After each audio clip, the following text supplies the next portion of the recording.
Mukunda jewellery తీసుకొచ్చింది long హారాల పండుగ. ఫ్లాట్ 9.99% వెయ్యితో పాటు జీరో మేకింగ్ ఛార్జెస్. ఈ ఆఫర్ ఏప్రిల్ 25 నుండి మే 3 వరకు మాత్రమే. తమిళనాడులో విజయ్ క్యాబినెట్ లో త్రిషకు చోటు దక్కబోతోందా? తిరుచి ఈస్ట్ నుంచి త్రిష ఎమ్మెల్యేగా పోటీ చేస్తారా? తమిళనాడు రాజకీయాల్లో మరో నటి రంగ ప్రవేశం చేయనుందా అంటే అవుననే సమాధానం వినిపిస్తోంది. టీవీకే అధినేత విజయ్ పోటీ చేసిన 2 స్థానాలు పెరంబూర్, తిరుచి ఈస్ట్ నుంచి పోటీ చేసి భారీ మెజారిటీతో గెలిచారు. అయితే నిబంధనల ప్రకారం ఒక స్థానానికి రాజీనామా చేయాల్సి ఉంటుంది.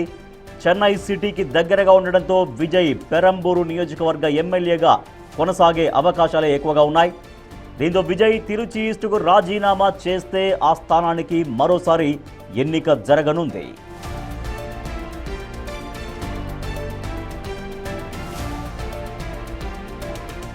దీంతో విజయ్ వదులుకోబోయే తిరుచి ఈస్ట్ స్థానంలో ఎవరు పోటీ చేస్తారు అనే అంశంపై ఇప్పుడు ఆసక్తికర చర్చ జరుగుతోంది. విజయ్కి అత్యంత నమ్మకస్తురాలు నటి త్రిష పేరు ప్రధానంగా వినిపిస్తోంది. పార్టీ అభ్యర్థుల ఎంపికలోనూ అంతర్గత వ్యూహాల్లోనూ త్రిష కీలక పాత్ర పోషించారని, అందుకే ఆమెను బరిలోకి దించాలని మెజారిటీ నేతలు భావిస్తున్నారట. మరోవైపు విజయ్ తండ్రి చంద్రశేఖర్ పేరు కూడా పరిశీలనలో ఉన్నప్పటికీ మహిళా యువత ఓట్లను ఆకర్షించేందుకు త్రిషానే సరైన అభ్యర్థి అని క్యాడర్ బలంగా నమ్ముతోందట. మరి తండ్రిని కాదని క్యాడర్ డిమాండ్ మేరకు త్రిషకు విజయ్ టిక్కెట్ ఇస్తారా లేదా అన్నది ఆసక్తిగా మారింది.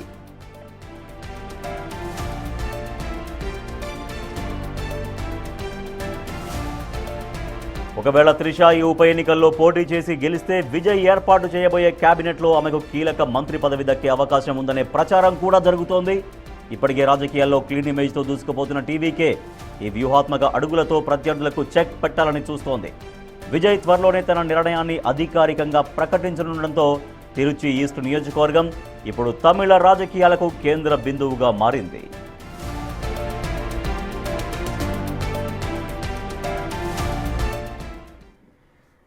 తమిళనాట బ్రహ్మాండమైన విక్టరీ సాధించారు టీవీకే అధినేత విజయ్. అయితే విజయ్ 2 స్థానాల్లో తాను పోటీ చేసినటువంటి 2 స్థానాల్లో బంపర్ మెజారిటీతో విజయం సాధించారు, Perambur and Tiruchi east. So పెరంబూర్లో ఎమ్మెల్యేగా కొనసాగుతూ తిరుచి ఈస్ట్ని వదులుకునే అవకాశం ఉంది. అంటే అక్కడ రాజీనామా చేసే అవకాశం ఉంది.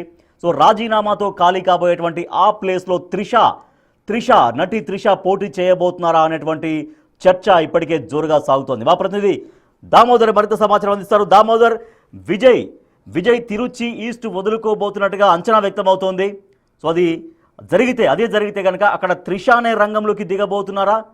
అటువంటి ప్రచారమే సాగుతోందా? టీవీకే క్యాడర్లో ఎటువంటి చర్చ సాగుతోంది ఇప్పుడు వస్తున్నటువంటి ఈ వార్తల పట్ల?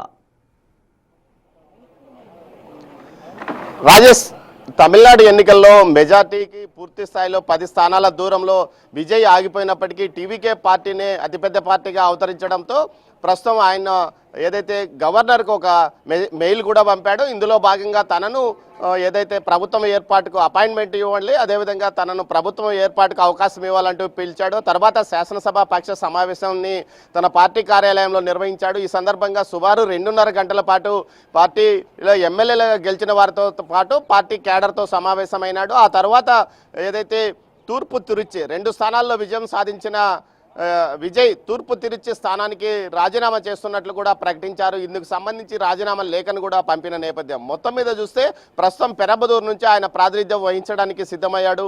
48,000 ఓట్ల మెజార్టీతో చెన్నై సిటీలోనే పెరంబదూరు నుంచి ఆయన గెలవడం జరిగింది. అదేవిధంగా తూర్పు తిరుచి ప్రాంతం ఏదైతే రూరల్ ఏరియాను కూడా ఎంచుకున్నాడో అందులో భాగంగా గ్రామీణ ప్రాంతం నుంచి ఓటర్లను ఆకర్షించుకోవడానికి తూర్పు తిరుచి ప్రాంతం నుంచి పోటీ చేశాడు. అక్కడ 27,000 మెజార్టీతో గెలుపొందిన ఏదైతే విజయ్ ప్రస్తుతం ఆ స్థానానికి రాజీనామా చేసిన పరిస్థితి. అయితే అక్కడి నుంచి ఎవరిని బరిలో దింపుతాడు? తన స్నేహితురాలు త్రిషాను దింపుతాడా, లేకపోతే తండ్రి చంద్రశేఖర్ను రంగంలోకి దింపుతాడా, లేకపోతే మూడో వ్యక్తి రంగంలో ఉంటాడా అన్న చర్చ ఇప్పుడు ఏదైతే టీవీకే క్యాడర్తో పాటు తమిళనాడు వ్యాప్తంగా చర్చనీయాంశంగా మారింది. ఏదైతే సినిమా రంగం మొత్తం ఏదైతే ఇటు విజయ్కు వ్యతిరేకంగా అంటే విజయ్ పట్ల సానుకూలంగా వ్యవహరించలేదు, కనీసం అతనికి మద్దతు కూడా తెలపలేదు. మరికొంతమంది ఏదైతే సీనియర్ నటుడు కమల్ హాసన్ వ్యతిరేకంగా ప్రచారం చేశాడు, మరికొంతమంది నటులు వ్యతిరేకంగా మాట్లాడడము ట్వీట్లు చేయడము జరిగింది. అదేవిధంగా కొంతమంది హాస్య నటులు అయితే ఏకంగా వ్యతిరేకంగా ప్రచారం కూడా చేశారు. కానీ ఒక త్రిష మాత్రం ముందు నుండి అతని వెన్నంట ఉంది. అతని భార్య కోర్టులో ఏదైతే ఇటు విడాకుల కోసం పిటిషన్ వేయడము, కేసులు నమోదు చేయాలంటూ కూడా కోరిన నేపథ్యంలో ఏకంగా త్రిష అతనితో పాటు వెంట నడిచింది. కష్ట సమయంలో సుమారు ఏదైతే 2024 నుంచి పార్టీ ఏర్పాటు చేసినప్పటి నుంచి ఎన్నికల పోలింగ్ వరకు కూడా ప్రతిరోజు అతనికి సలహాదారుగా మారింది. అతని కోసం దేవాలయాలకు వెళ్ళింది, పూజలు నిర్వహించింది. ముఖ్యంగా ఒక స్నేహితురాలుగా ఆమె ఏం చేయగలిగిందో మొత్తం చేసింది. టీవీకి క్యాడర్ కూడా త్రిష అంటేనే ఏదైతే తమకు ఎంతో నమ్మకమని చెప్తున్న నేపథ్యం. ఇలాంటి పరిస్థితుల్లో తండ్రి చంద్రశేఖర్ కూడా రాజకీయంగా కొంత ఆసక్తి ఉన్న వ్యక్తి. ముఖ్యంగా గతంలో ఏదైతే ఇటు విజయ్కి సంబంధించిన ఒక ఫ్యాన్ అసోసియేషన్ ఏర్పాటు చేసినప్పుడు ఆ వ్యవహారాలు మొత్తం చంద్రశేఖర్ నడిపాడు. ఏదైతే పార్లమెంట్ దామోదర్ గతంలో త్రిష మాట్లాడుతూ కొన్ని సంవత్సరాల కింద త్రిష మాట్లాడుతూ 10 yearsలో నేను ముఖ్యమంత్రిని కాబోతున్నాను అంటే తనకు రాజకీయాల పట్ల చాలా ఇంట్రెస్ట్ ఉందని అప్పుడే అర్థమైంది. సరే ముఖ్యమంత్రి అవుతారా ముఖ్యమంత్రి కారనేది పక్కన పెడితే తనకి రాజకీయాల్లో ఎంత ఇంట్రెస్ట్ ఉంది, ప్రజాసేవలో ఎంత ఇంట్రెస్ట్ ఉందనేది చాలా క్లియర్గా అర్థమైంది. సో ఇప్పుడు వచ్చినటువంటి అవకాశాన్ని ఎట్టి పరిస్థితుల్లో త్రిష అయితే చేజార్చుకోదేమో అన్నటువంటి ఒక చర్చ కూడా సాగుతోంది. సో ఖచ్చితంగా త్రిష అక్కడ పోటీ చేస్తున్న ప్రచారం ఎట్లా సాగుతుందో త్రిష పాయింట్ ఆఫ్ వ్యూలో త్రిష కోణం నుంచి కూడా ఈ అవకాశాన్ని జార విడుచుకునే పరిస్థితిలో త్రిష ఉండదు అని కూడా ఒక చర్చ కూడా సాగుతోంది. రాజేష్, ఏదైతే త్రిష ఇప్పటి వరకు తన అభిప్రాయాన్ని ఎక్కడ వ్యక్తం చేయలేదు. కేవలం ఒక ఇంటర్వ్యూలో మాత్రం అది తమాషగా చెప్పానంటూ కూడా ఆమె తన సన్నిహితుల వద్ద చెప్పుకున్నట్లు సమాచారం. ముఖ్యంగా ఏదైతే త్రిషకు రాజకీయాల పట్ల ఆసక్తి ఉంది, ఆమె కొన్ని చిత్రాల్లో రాజకీయ పరమైన చిత్రాల్లో కూడా నటించింది. ఇలాంటి వ్యక్తి కొంత సామాజిక అవగాహన కూడా ఉన్న వ్యక్తి. ఈ నేపథ్యంలో ఈమెకు ఒక బలమైన సామాజిక వర్గం అండదండలు కూడా ఉన్నాయి. విజయ్కు బ్రాహ్మణుల సామాజిక వర్గం నుంచి ఓట్లు పడ్డాయంటే అవి ఖచ్చితంగా త్రిష యొక్క చర్యల ఫలితంగానే అంటూ కూడా తమిళనాడులో ఒక ప్రచారం కొనసాగుతున్న నేపథ్యంలో ఆమె కూడా అవసరం. ఇలాంటి పరిస్థితుల్లో త్రిషను ఏ విధంగా రాజకీయంగా ఉపయోగించుకుంటారు, ఆమెకు నామినేటెడ్ పదవి ఇస్తారా, లేకపోతే ఆమెను ఎమ్మెల్యేగా గెలిపిస్తారా, లేక మరో విధంగా ఆమె సేవలను ఉపయోగించుకుంటారా అన్న విషయం మీద ప్రస్తుతం చర్చ నడుస్తుంది. అయితే నిన్న ఎన్నికల ఫలితాలు ప్రారంభమైన తర్వాత తిరుమలలో శ్రీవారి దర్శనం పూర్తి చేసుకున్న తర్వాత త్రిష నేరుగా ఏదైతే విజయ్ ఇంటికి రావడం, విజయ్కి శుభాకాంక్షలు తెలపడం, సుమారు 2 గంటల పాటు విజయ్తో పాటు ఏదైతే మెజార్టీ స్థానాలు పార్టీకి సంబంధించి పూర్తి ఆధిక్యతలో టీవీకే పార్టీ వచ్చినంత వరకు ఆమె విజయ్తో పాటు ఇంట్లో ఉన్న పరిస్థితి. ఇలాంటి నేపథ్యంలో ఖచ్చితంగా విజయ్కి అయితే వచ్చే తమిళనాడులో ఏర్పడబోయే నూతన ప్రభుత్వంలో అటు కీలక స్థానం ఉండబోతుంది. అది పార్టీ పరంగా ఉంటుందా లేకపోతే ఏదైతే ప్రభుత్వ పరంగా ఉంటుందా అన్న విషయాన్ని విజయ్ తేల్చుకోవాల్సి ఉంటుంది. మొత్తం మీద త్రిష పాత్ర మాత్రం కీలకం. అదేవిధంగా చంద్రశేఖర్, ఏదైతే విజయ్ తండ్రి చంద్రశేఖర్ పాత్ర కూడా అత్యంత కీలకమని చెప్పవచ్చు. ఆయన కూడా ఖచ్చితంగా ఆయనకు కూడా సముచిత స్థానం ఉంటుంది. ఏదైతే రాజకీయంగా తండ్రిని ఏదైతే కుమారుణ్ణి ముందుకు తీసుకురావడానికి అతను ఫ్యాన్ బేస్ను మొత్తం ఏకం చేశాడు. ఏదైతే అభిమానులతో నిరంతరం సంప్రదింపులు జరిపాడు. కుమారుని కోసం బలమైన సామాజిక వర్గంతో ఎప్పటికప్పుడు చర్చలు జరపడమే కాకుండా ప్రస్తుతం కాంగ్రెస్ పార్టీతో ఏదైతే మెజార్టీ ఫిగర్కు తక్కువగా ఏదైతే ఉన్న 10 స్థానాలను భర్తీ చేయడానికి చంద్రశేఖర్తో పాటు ఆరోగ్య ఆదరణ కూడా వీరిద్దరూ పెద్ద ఎత్తున సంప్రదింపులు జరుపుతున్నారు. ఒకరు స్నేహితుడు, అదేవిధంగా తండ్రి. ఈ నేపథ్యంలో ఖచ్చితంగా చంద్రశేఖర్ పాత్ర కూడా క్రియాశీలకంగా ఉంటుంది.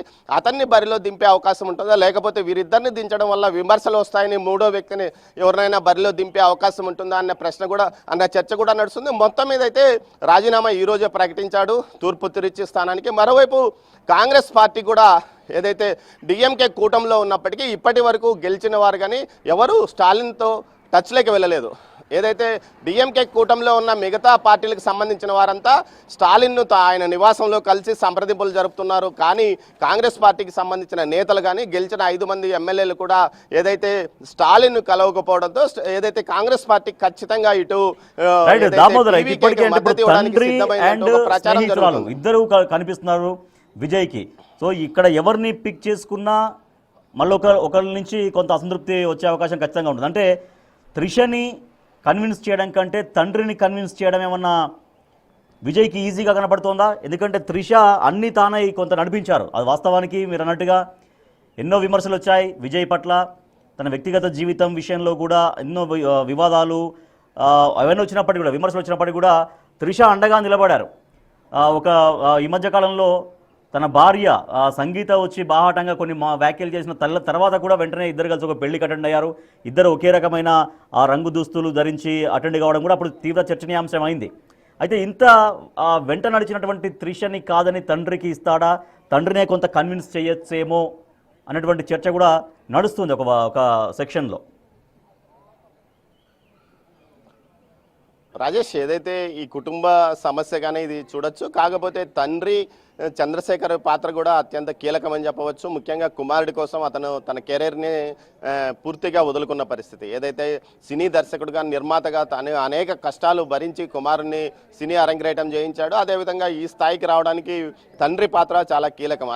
మరోవైపు రాజకీయంగా ఏదైతే గత 2 సంవత్సరాలుగా విజయ్ అనేక ఇబ్బందులు ఎదుర్కొంటున్న నేపథ్యంలో అటు తనకున్న పరిచయాలతో అటు కేంద్రంలో కూడా త్రిష చక్రం తిప్పిన పరిస్థితి అందంటూ కూడా అభిమానులు చెప్పుకుంటున్న పరిస్థితి. ఈ పరిస్థితుల్లో ఇద్దరికి సమన్వయం పాటించే విధంగా ఒకరిని ఏదైతే ఇక్కడ పోటీ చేయించినప్పటికీ మరొకరికి పార్టీలో కానీ లేకపోతే మరో నామినేటెడ్ పోస్ట్ కానీ ఇచ్చే అవకాశం ఉందంటూ కూడా చెప్తున్నారు. ముందుగా వీరు దృష్టి పెట్టింది ప్రస్తుతం గవర్నరు ముఖ్యమంత్రిగా బాధ్యతలు స్వీకరించడానికి పిలిచిన తర్వాత ఏదైతే గడువులోపుగా మెజార్టీ నిరూపించుకోవడానికి అవసరమైన సంఖ్యాబలం కోసమే వారు కొంత కష్టపడుతున్నారో ఆ టీం మొత్తం ప్రస్తుతం ఏదైతే కాంగ్రెస్ పార్టీ పూర్తి సన్నిద్ధంగా ఉంది. అదేవిధంగా అన్నా డిఎంకే గ్రూప్లోనే పిఎంకేలో 4 స్థానాలు ఉన్నాయి. వారిని కూడా అదేవిధంగా సిపిఐ సిపిఎం కూడా తాము మద్దతు ఇస్తామంటూ చెప్తున్న పరిస్థితి. ఏదైతే సెక్యులరిజం పేరుతో వీరిని రంగంలోకి తీసుకురావడానికి ప్రయత్నం కొనసాగుతుంది. అదేవిధంగా ఎంఐఎం కూడా 2 స్థానాల నుంచి వీరికి అవకాశం 2 స్థానాల ద్వారా మద్దతు ఇచ్చే అవకాశం ఉంది. మొత్తం మీద 10 స్థానాలు అవసరమైతే 12 నుంచి 15 స్థానాలు వచ్చే అవకాశం ఉందని చెప్తున్నారు. కానీ ఏదైతే మొత్తం మీద వీరితో కలగూరు కంపల చిన్న పార్టీలన్నీ కలుపుకుంటే భవిష్యత్తులో వీరు బెదిరింపులకు దిగే అవకాశం ఉన్నందువల్ల ఆ పరిస్థితిని తప్పించుకోవడానికి అన్నా డిఎంకే కానీ డిఎంకేలో కానీ ఒక గ్రూప్ ఏదైనా తమకు మద్దతు ఇవ్వడానికి వస్తుందా అన్న కోణంలో కూడా ఇటు ఏదైతే విజయ్ సన్నిహితులు ఆ విధంగా కూడా ప్లాన్ చేస్తున్నారు. అయితే గడువు 2 వారాల నుంచి 4 వారాల వరకు గడువు గవర్నర్ ఇచ్చే అవకాశం ఉన్నందువల్ల దీనికి తగ్గట్టుగానే వారు చర్యలు తీసుకునే అవకాశం ఉంది. మొత్తం మీద 7 కానీ 9వ తేదీ కానీ ప్రమాణ స్వీకారం చేసే అవకాశం ఉందని చెప్తున్నారు. దీంతో పాటు ఈరోజు శాసనసభ్యులు అందరి దగ్గర నుంచి అభిప్రాయాలు సేకరించిన తర్వాత వారిని వారు ఎవరైతే రిసార్ట్స్కి వెళ్ళాలనుకుంటారో వాళ్ళందరినీ వెళ్ళమని కూడా చెప్పారు. అయితే అందుబాటులో ఉండాలని కూడా చెప్పిన పరిస్థితి. మొత్తం మీద గతంలో 100 లోపుగా స్థానాలు వస్తాయి, ఖచ్చితంగా ఏదైనా ఇబ్బందికరమైన పరిణామాలు ఏర్పడుతుంది, మెజార్టీకి 30-40 స్థానాలు దూరంగా ఉంటామేమో అని ఏదైతే టీవీకే పార్టీలోని పెద్దలు ఆలోచించారు. కానీ కేవలం 10 స్థానాలు మాత్రమే ఉండడము దీంతో పాటు మిగతా 2 పార్టీలకు డిఎంకే కూటమికి కానీ అన్నా డిఎంకే కూటమి కానీ దరిదాపుల్లో వారు మెజార్టీకి దగ్గరలో రాకపోవడం కూడా విజయ్కు లాభించింది. ఈ నేపథ్యంలో చిన్న పార్టీలన్నీ అతనికి బేషరతుగా మద్దతు ప్రకటించే అవకాశం ఉంది. ఆ తర్వాత ఆయన తూర్పు తిరుచి స్థానం మీద దృష్టి పెట్టే అవకాశం ఉంది.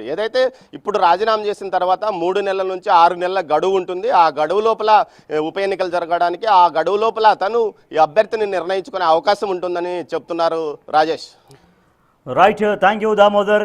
సో నటి త్రిష ఇప్పుడు తమిళనాడులో కొత్తగా ఏర్పాటు కాబోతున్న విజయ్ ప్రభుత్వంలో కీలకంగా మారబోతున్నారా, కీలకంగా వ్యవహరించబోతున్నారా, మంత్రి కాబోతున్నారా, క్యాబినెట్లో చోటు దక్కించుకోబోతున్నారా అనేటువంటి చర్చ ఇప్పుడు సాగుతోంది. సో క్యాబినెట్లో త్రిష చోటు సంపాదించుకోవాలంటే ముందుగా త్రిష ఎమ్మెల్యే కావాలంటే ఇప్పుడు ఉన్నటువంటి ఆప్షన్ విజయ్ రాజీనామా చేయబోతున్నటువంటి తిరుచి ఈస్ట్ నుంచి పోటీలో ఉండాలి. త్రిష పోటీలో ఉండి గెలవాలి.